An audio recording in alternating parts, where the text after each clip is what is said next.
I was balancing a paper plate of macaroni salad when my mother's voice cut through the noise of my aunt's crowded living room. "You'll never find a real job, Noelle. All this data startup nonsense, grow up."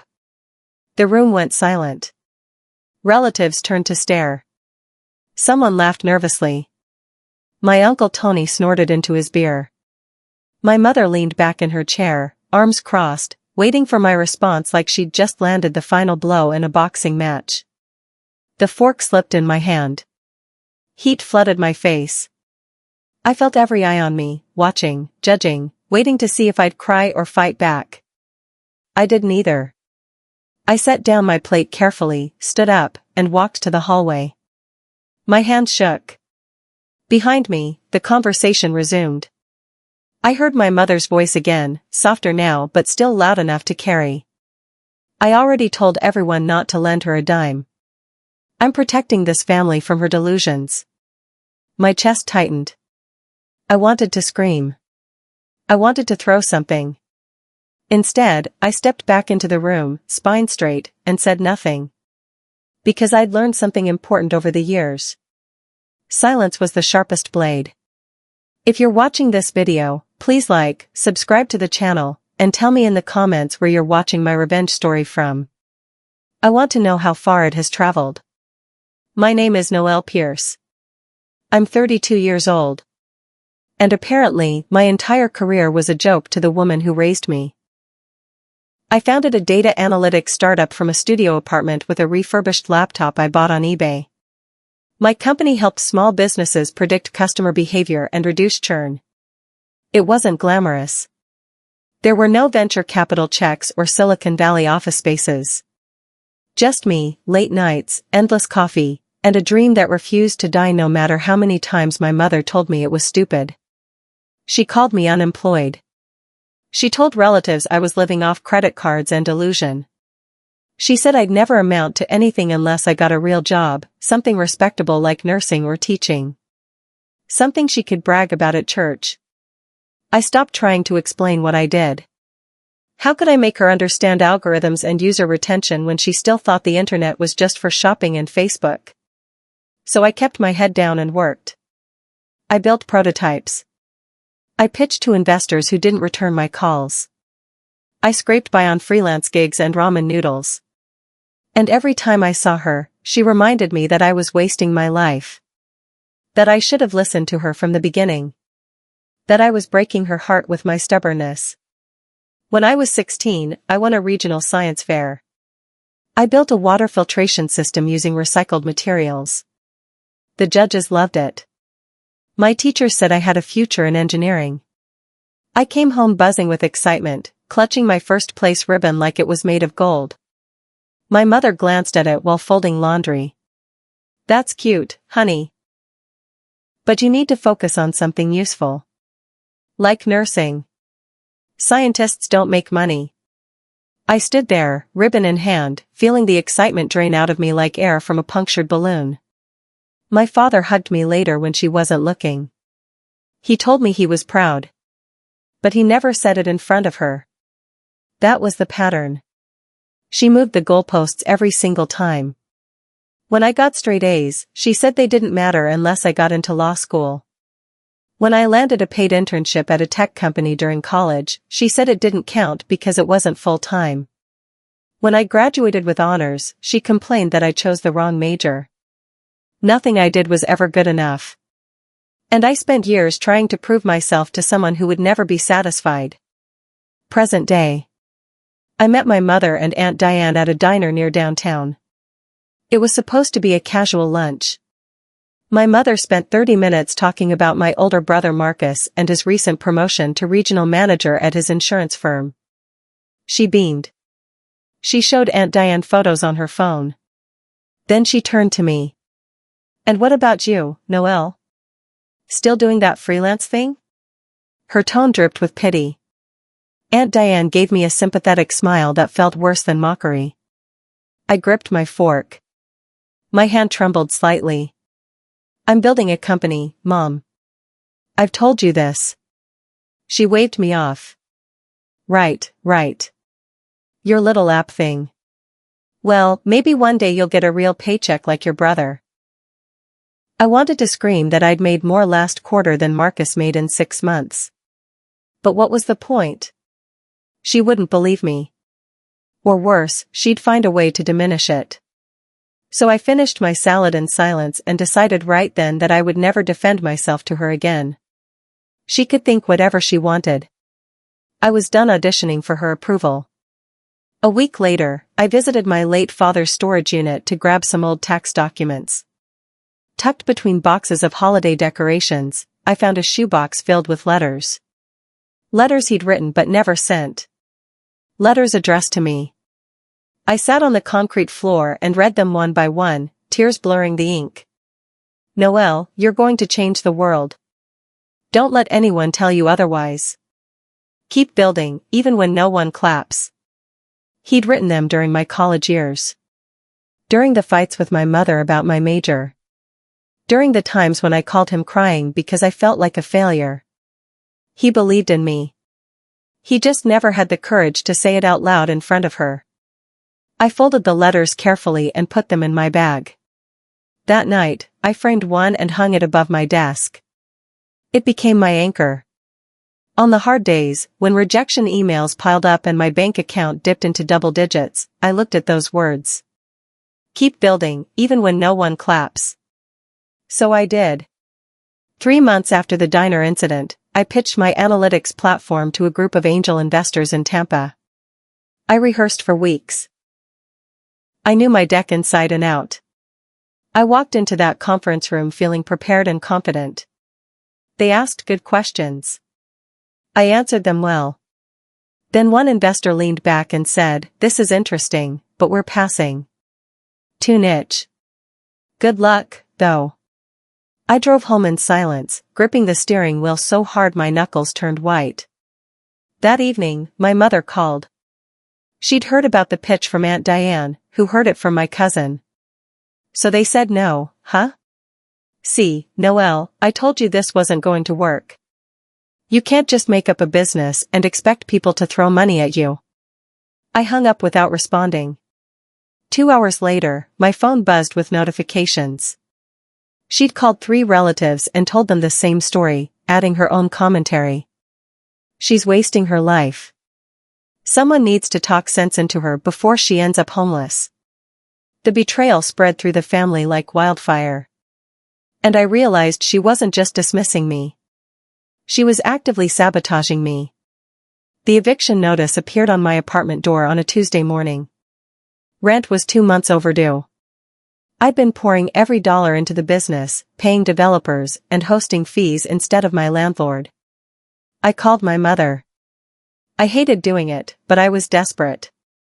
"Mom, I need help. Just a loan. I'll pay you back as soon as the next contract comes through." She laughed. Actually laughed. "You wanted independence, Noelle. You wanted to be your own boss. Well, now you get to enjoy it. Figure it out yourself." She hung up. I sat on my bed and cried for 10 minutes. Then I dried my face, pawned my backup monitor, and packed my laptop. I worked from coffee shops and libraries. I slept on a friend's couch. I showered at the gym. It was humiliating. But I refused to quit. I sent follow-up emails to every investor who'd passed. I cold-called potential clients. I worked 18-hour days fueled by stubbornness and spite. And slowly, painfully, things started to shift. 6 weeks later, I got an email from a small logistics company in Orlando. They wanted to test my platform. It was a pilot program, low budget, but it was real. I signed the contract in a Starbucks, my hands shaking so badly I could barely hold the pen. That night, I celebrated alone with cheap wine and leftover pizza. I posted a vague update on LinkedIn about closing my first client. Within an hour, my mother commented on Facebook. "So proud. Noelle finally got a real job." I stared at the screen, fury building in my chest. She didn't even understand what I'd done. She thought someone had hired me. She couldn't comprehend that I'd built something from nothing. The post went semi-viral in our family circle. Relatives congratulated me, all while completely misunderstanding my achievement. I wanted to correct them. But I also wanted to see how far my mother would take this narrative. So I stayed silent. And I watched. 2 months later, I attended a local tech showcase in downtown Orlando. It was a small event, maybe 50 people, but it was a chance to demo my platform and network with other founders. I was setting up my booth when my mother appeared. I froze. "What are you doing here?" She smiled brightly, adjusting her purse. "I came to support you, honey. I told the organizers I'm your PR manager." My stomach dropped. "You're not my PR manager, Mom. You need to leave." She ignored me and approached a journalist from a local business blog. I watched in horror as she introduced herself and started talking. Yes, the app was actually my idea. Noelle's been helping me develop it. We're a mother-daughter team. The journalist looked confused but kept taking notes. I marched over, heart pounding. "That's not true. She's not involved in my company at all." My mother's face hardened. "Noelle, don't be rude. I'm just trying to help." Security escorted her out after I explained the situation to the event coordinator. But the damage was done. Someone had filmed the whole thing. By that evening, the clip was circulating on local Twitter. The humiliation was public and permanent. 3 weeks later, my lawyer friend Malcolm called me. His voice was tight. "Noelle, I need you to sit down. I was doing some routine IP searches for another client and I found something. There's a trademark application filed for your company name. But it's not under your name." My blood went cold. "What do you mean?" He sent me the link. There it was. My company name, filed 3 weeks ago, under my mother's name. She'd used a cheap online filing service and listed herself as the founder. My hands went numb. I couldn't breathe. She hadn't just tried to take credit for my work at a local event. She was trying to steal my entire company. Legally. Malcolm's voice cut through the ringing in my ears. "We need to act fast. If this goes through, she could have legal grounds to claim ownership. Do you have documentation? Incorporation papers? Timestamped files?" I did. I had everything. Because I'd been meticulous from day one. But the realization that my own mother would do this, that she'd go this far, shattered something inside me. I spent the next 72 hours gathering evidence. Incorporation documents dated 2 years prior. Emails with developers showing my name as the client. Slack message logs. Investor pitch decks with my signature. Bank statements showing payments from my personal account to contractors. GitHub repositories with my username and timestamps. Every piece of proof I could find that this company was mine and mine alone. Malcolm reviewed everything. "This is solid.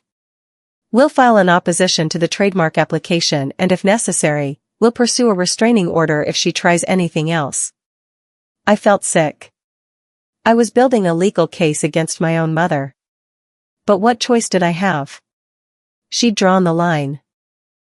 And I wasn't about to let her erase 2 years of my life because she couldn't stand to see me succeed without her control. I saved everything to a secure cloud folder and backed it up 3 times. Then I texted my mother. "We need to talk. Tomorrow. Coffee shop on Main Street. Noon." She replied immediately. "Of course, honey. I'm glad you're finally ready to listen to reason."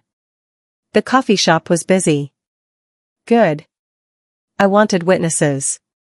My mother arrived 10 minutes late, carrying shopping bags and smiling like we were meeting for a casual catch-up. She ordered a latte and sat across from me. "So, what did you want to talk about?" I slid a printed copy of the trademark application across the table. "Explain this." Her smile didn't falter. She glanced at it casually. "Oh, that. I was just protecting our family brand." "You're not very good with legal things, Noelle." I thought I'd help. Our family brand. The words made my vision blur. This isn't our anything. It's my company. You have no legal right to file that trademark. She sipped her coffee. Honey, you're overreacting. I'm your mother. Everything you have comes from me. I'm just making sure you don't lose it all because you don't understand how business works. People at nearby tables were staring now. My voice shook. You tried to steal my company. Her face hardened. Don't be dramatic. You'll thank me later when you're actually successful. If that ever happens. I stood up, grabbed the paper, and walked out. Behind me, I heard her call after me, voice dripping with false concern. Noelle, wait. Let's talk about this like adults. 2 nights later, someone broke the window of my co-working space. Glass shattered across my desk. My laptop was untouched, but papers were scattered everywhere. The building manager pulled security footage. A car had been idling outside for 20 minutes before the break-in. The license plate was blurry, but the make and model matched my mother's car exactly. I called Malcolm. Coincidence? He was quiet for a moment. Maybe. But we should file a police report just in case. And I think it's time to escalate the legal response. I didn't want to believe my mother would do something like this. But the evidence was piling up. The trademark theft. The public sabotage. And now this. I filed the police report. The officer took notes but said without a clear plate number, there wasn't much they could do. I left the station feeling helpless and angry. That night, I barely slept. Every sound outside my window made me jump. I kept thinking about the broken glass. About my mother's face in the coffee shop. About how far she was willing to go to stay in control. Malcolm's office was downtown, a small space with mismatched furniture and stacks of legal books. He laid out the plan on a whiteboard like we were plotting a heist. We file an opposition to the trademark application with the USPTO. We include all your evidence, incorporation documents, timestamped files, everything. If she contests it, we go to a hearing. We also draft a cease and desist letter demanding she stop making false claims about your company. And if the harassment continues, we file for a restraining order. I stared at the board. This was really happening. I was taking my mother to court. Malcolm handed me a pen. I need your signature on these documents. And Noelle, one more thing. No posting about this online. No venting on social media. No responding to her publicly. Silence is your strongest move right now. I signed the papers, my hand trembling. What if she turns the family against me? He looked me in the eye. She probably will. But you're not doing this for them. You're doing this for you. I left his office feeling lighter and heavier at the same time. The wheels were in motion. There was no going back now. The next morning, my phone exploded. My mother had sent a message to the family group chat. I can't believe Noelle is suing her own mother. After everything I've done for her. This is how she repays me. Responses flooded in. My Uncle Tony called me ungrateful. My cousin Brittany said I was breaking the family apart. Aunt Diane sent a private message asking if I'd lost my mind. Only my brother Marcus stayed silent. I wanted to explain. I wanted to screenshot the trademark application and the evidence and prove that I wasn't the villain in this story. But Malcolm's words echoed in my head. Silence is your strongest move. So I muted the group chat and focused on work. But the isolation was crushing. Relatives who'd been friendly a month ago now ignored my calls. I was being painted as the bad daughter, the ungrateful child who turned on her mother. And the worst part was, I couldn't defend myself without making things worse. So I let them believe what they wanted. And I kept building. 3 weeks later, I had a call scheduled with a potential investor, a mid-sized venture fund that wanted to hear my pitch. I prepared for days. Then, the morning of the call, I got an email. We've decided to pass. We received some concerning information about your company's leadership structure. Best of luck. Concerning information. I felt sick. I called the associate who'd sent the email. After some awkward back and forth, he admitted they'd received an email from someone claiming to be a family member, raising red flags about my credibility and suggesting the company was involved in legal disputes. My mother. I hung up and cried for exactly 5 minutes. Then I drafted a professional, detailed response. I explained the situation calmly, included documentation proving the trademark dispute, and cited defamation law without making threats. I sent it to the fund's general partner. I didn't expect a response. But 2 hours later, my phone rang. It was a different partner from the same fund. I read your email. I also did some digging. What your mother's doing is textbook sabotage. We're not interested in getting involved in family drama, but I respect how you handled this. I'm passing your info to another fund that might be a better fit. It wasn't the investment I'd hoped for. But it was something better. Respect. 4 months after filing the opposition, I got a letter from the USPTO. Preliminary ruling in my favor.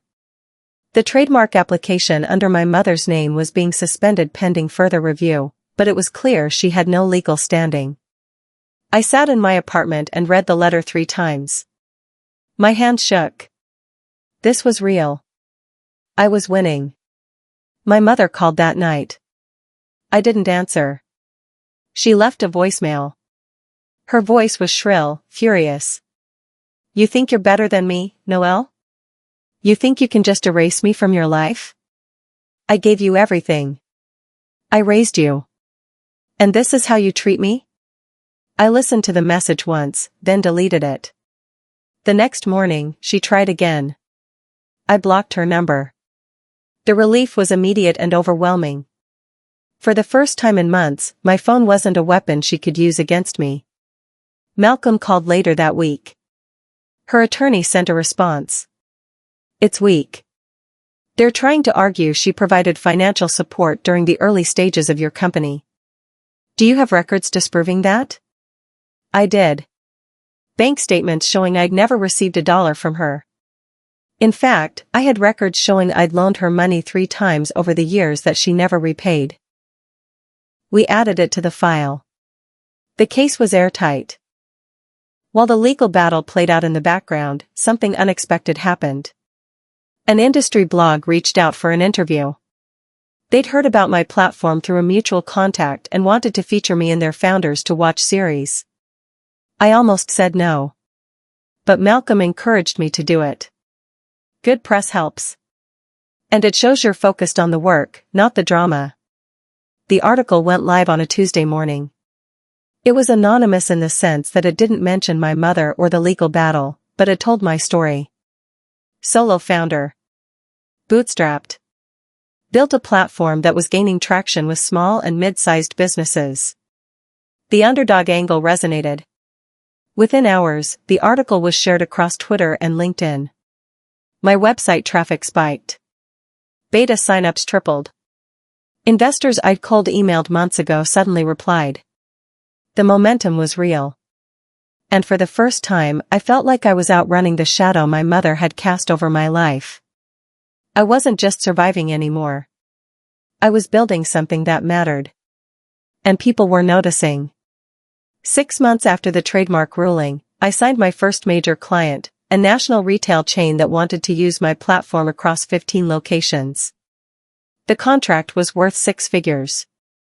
I hired 2 junior developers and leased a small office space downtown, nothing fancy, but it was mine.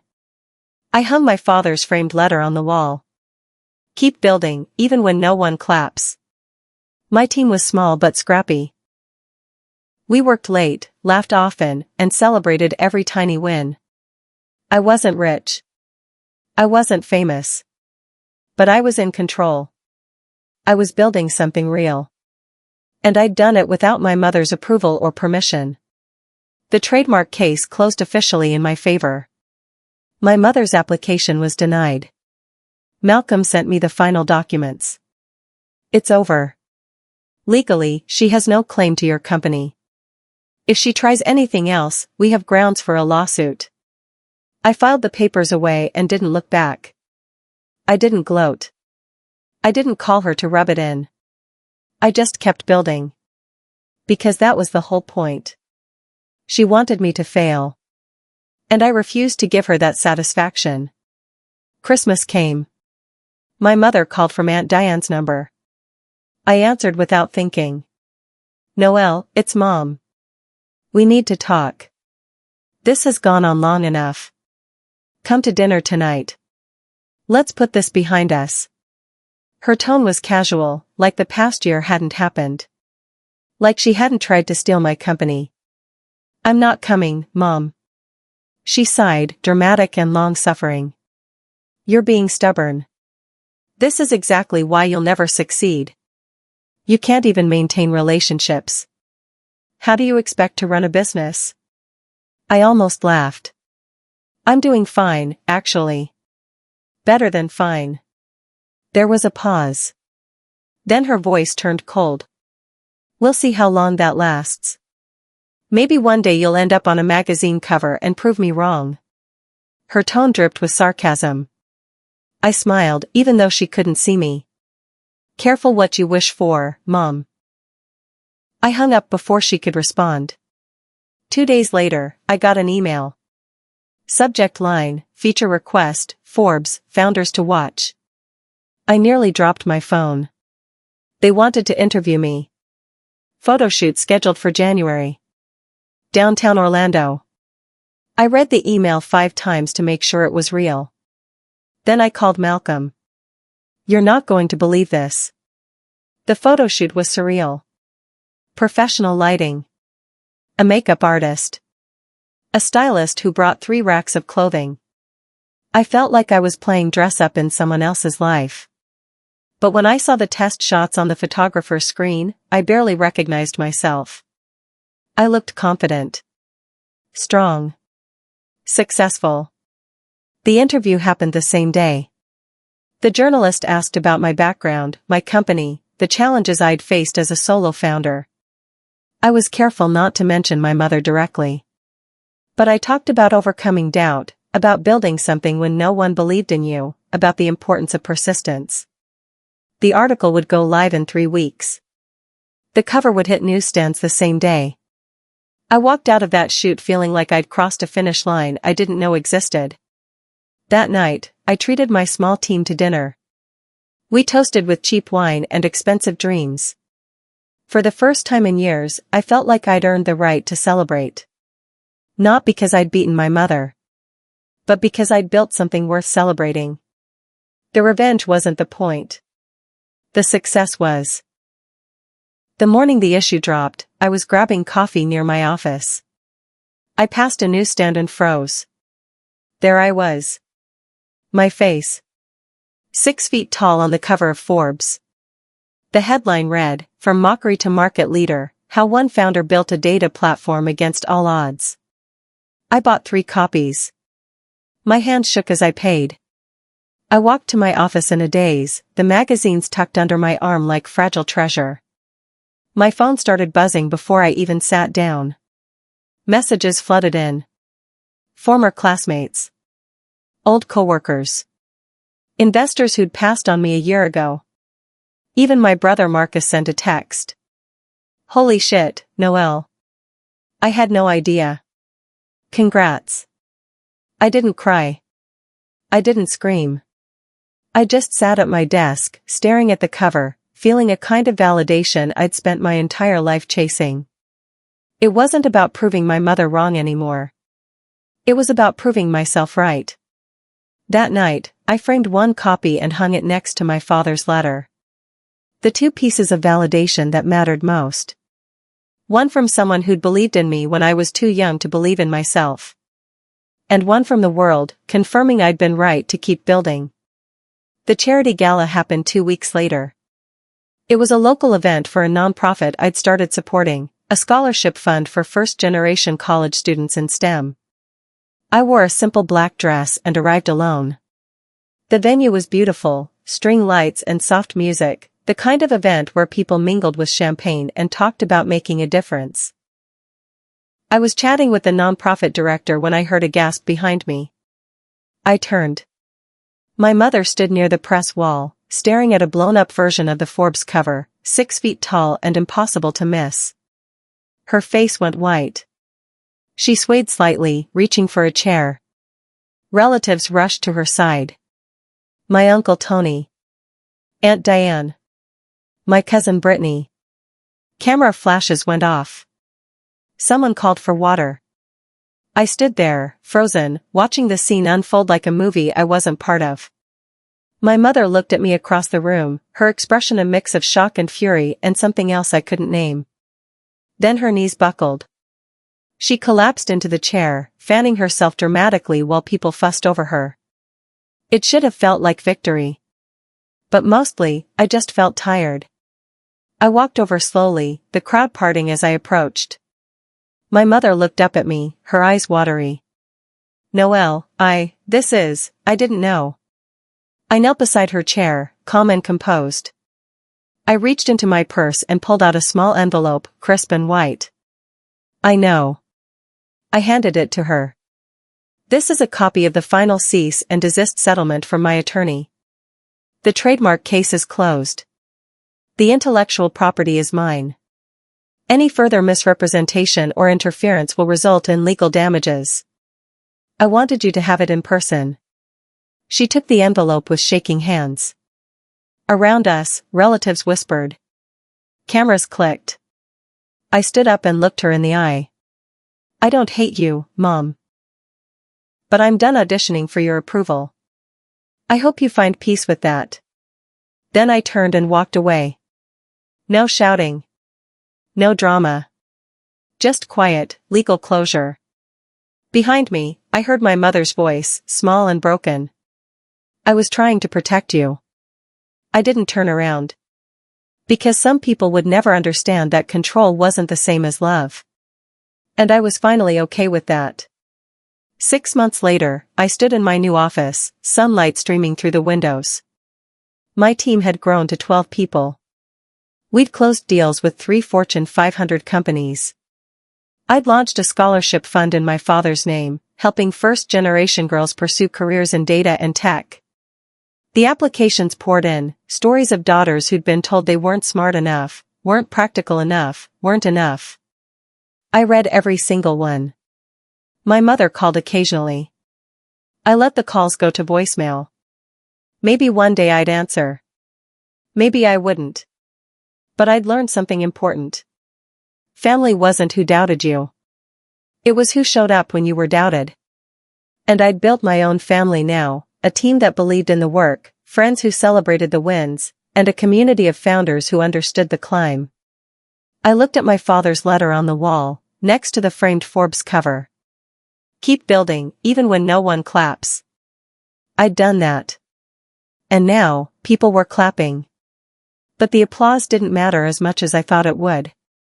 What mattered was that I'd built something real. Something mine.